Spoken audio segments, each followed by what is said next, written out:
Hey, True Badger token community, nice to see you. It is time for our daily update of the nSights DeFi Trader platform that is getting so very close. In fact, we have with us the lead programmer on the project, Mr. Abbas. Mudassar Abbas is here with us, all the way from Pakistan.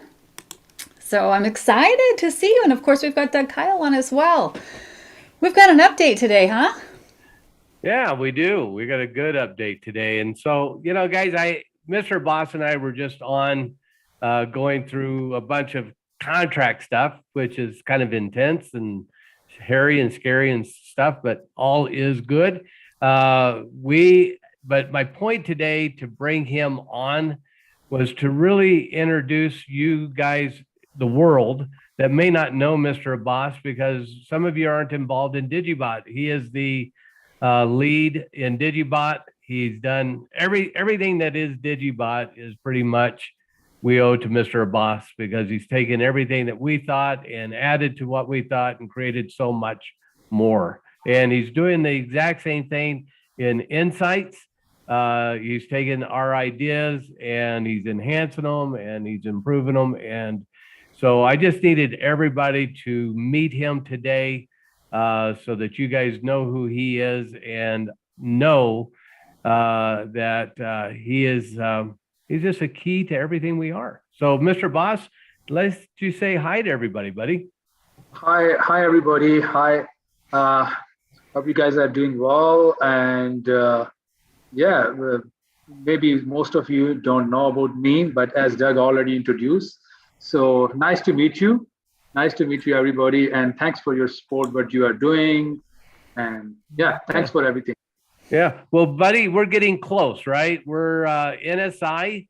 We're very close. Some of the things that we're working on right now, like we went over today, was the security stuff. You listed out all of the security fixes, and then if I looked at them, and these were minor fixes, but yet still needed to be done. I think there was about 20 things on that list, pretty close, that you guys have done over the last 2 days that has enhanced the security.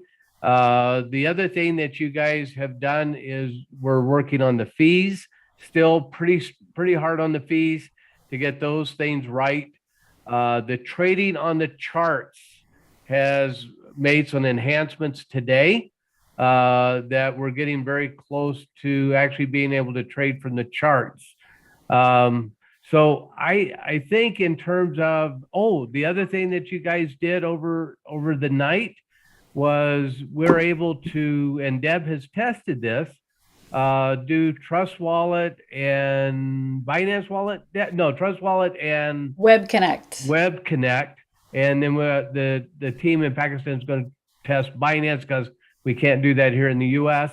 But you were able to connect to those and go through the sign-up process. So if that's being done, I think we're very close to those being able to connect and being able to trade also. Yes. So, so I think a number of things are very close, buddy. And I'm thinking probably, my goal was to shoot for this week, but I think we're actually shooting again now, maybe for next week. But I'm pretty solid now that next week, one way or another, we're going to launch and we're going to be able to trade with everybody and come out with a system, right? Yes. And in update, Doug, there are some other things like about different coins, and especially when some coins prices are not coming, or candles, and due to the limited calls, because we are right now, so many coins we added, those kind of things we are working on. And it's like we are trying to find when those candles are not going to come, or if there is any exceptions or different prices. And another thing, we are still working on to writing those scripts which is going to clean up those coins which is not good, and those scripts are going on. And about security, we were working on more than 2 weeks. Like you guys just saw the list, but actually our team was working on those security things and finding that and giving to us, and we fixed and already gave you the all list, which is almost 12 to 13 things done, and 2 are just left on those security checklists, which is like very close. And it is again not end. After that, we are gonna review that again, and it is a continuous effort. And then we were trying to find different exceptions, like how the different traders are going to trade, and if they break the flow, how we are going to see that if they close browsers or different kind of things, those exceptions we are going to handle. And some fee structure, we are trying to improve that, and especially the expected fees when you are going to sell. In tokens buying and selling, as you know, that the fees is very important because it's very hard. You don't know about what the transaction fees is, and you think you are in the profit. Same, you don't know. And even you remember, Doug, on the one time I was talking about that there is a 20% fees because you buy and sell as well. And it was shocking for us that, oh, there is a 10% fees, but yes, we are doing two transactions. We are open the trade and then close the trade, and both time we are paying those fees and the transaction fees and those kind of things. So yes, we are trying to make that accurate formula which can give you the better picture, and you can see that whether you have to close this trade or give you the better accountings. Yeah, that's what and we even talked today, buddy, you and I, after we were off the call with the team, we talked about a formula that I was looking at, and you said, oh yeah, I've already thought about those things, and that we could even calculate an average slippage, so that it's not just your tax, guys. Lots of times there's slippage in this market, and it would be good to know, beyond tax, what is the probability of what I'm going to get even with slippage. And so we're looking at that too, to give you a better idea, where you might end up. And I think that is really important to Boss and Deb, when we're looking at only making 5% or 10% profit. If I have a 10% slippage, I could go to zero, right? I zero profit. I'd still get my money back, but I wouldn't have made anything. But Yes. when we're talking about 50, 80, 100% profits, it's not as big of a deal. We'd still like to know what that is, because if we're thinking we're going to get X and we end up getting Y, then, we might be a little bit upset. But if we can understand that Y might happen, not that it will because of slippage, but that it might happen, then that at least helps us understand if we want to pull the trigger or not. And that's what this is all about, is being able to have confidence when you pull the trigger, right? So exactly. And yes, that's automated process. Actually, we are going to work on that right now. We have a lot of things in the QE, and thanks for reminding me.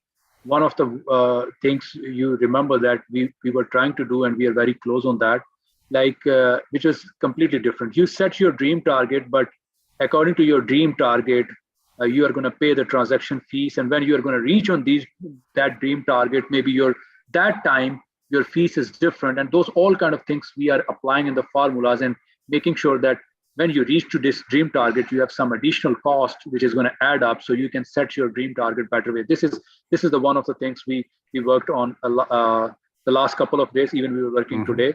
And yes, then slippage is a very important thing which we are going to program. And it is very good that we have an AI which is defining the fees and the slippage. And not only that, that's not, and you remember that we discussed about a lot of other things which we are going to do automated scannings and going to make the profile of each token, right? By making those profiles, the users can get better idea that's what's going on and what slippage it is giving, and whether they have to sell on this and what is the expected price by that. Those kind of things we will work on. Yeah. And one of the other things we were talking about after we got off the team call is the formula that, we can go out and test a token and actually see when we buy and sell. There's a system that we go out and test and know what their tax is. And so that we can then, if we're going to automate that process. Right now, that process isn't automated. Right now, it's automated by Deb. And she just loves doing it. I can tell you. I was going to tell you, I'm already doing that formula that you suggested to me just a little bit ago. I go on and I buy the token, and then I sell the token, and I determine from that, was there a tax? Sure. Now I put it in the system. We know there's a tax. I'm losing a little, but that's okay. But Deb's rich. She's got it. No problem. Huge, right? But yeah, we'll be able to automate that. So the goal will be that it becomes easier and faster to add new emerging tokens onto our trading platform.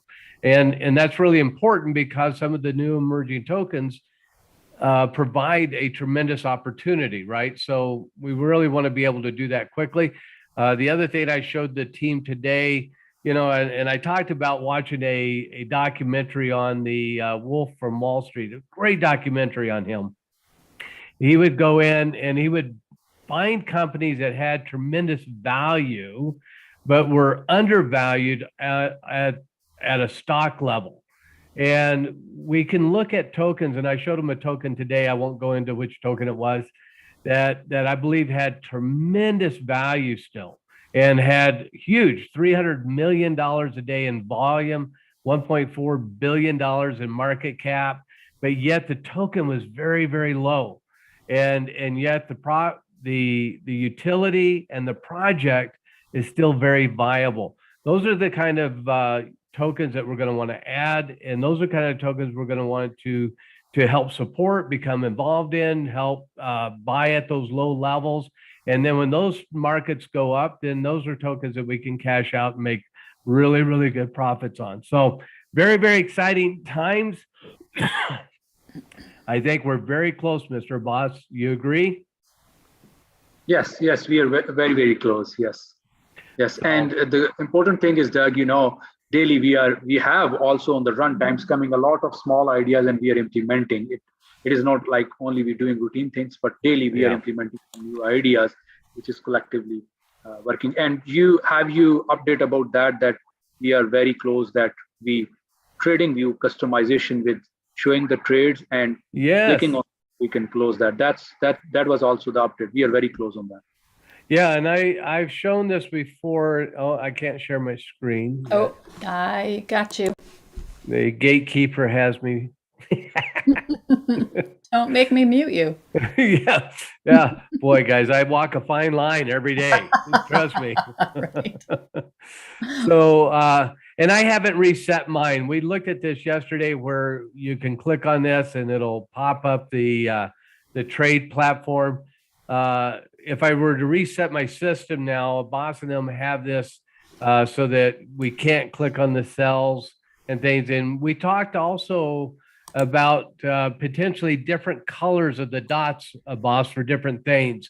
You want to talk about that just a little bit? Yes. That's something, one thing I want to share, that this trading view customization is a very hard. So, but we have some plans in that. We have like changing the dots, especially which is closed, because you buy and that's closed, so you cannot click on that.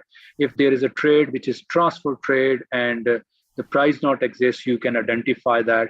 Same in sell, you cannot add them. So those kind of things, like you can get idea what are actually closed, what are actually mapped, and yes, by that way you can only pick those trades which are still open and cost average them and close them by using the chart tool. Yeah, and I think that'll be very helpful to have things color coded, especially if you're getting airdrops and you're getting different transfers of tokens.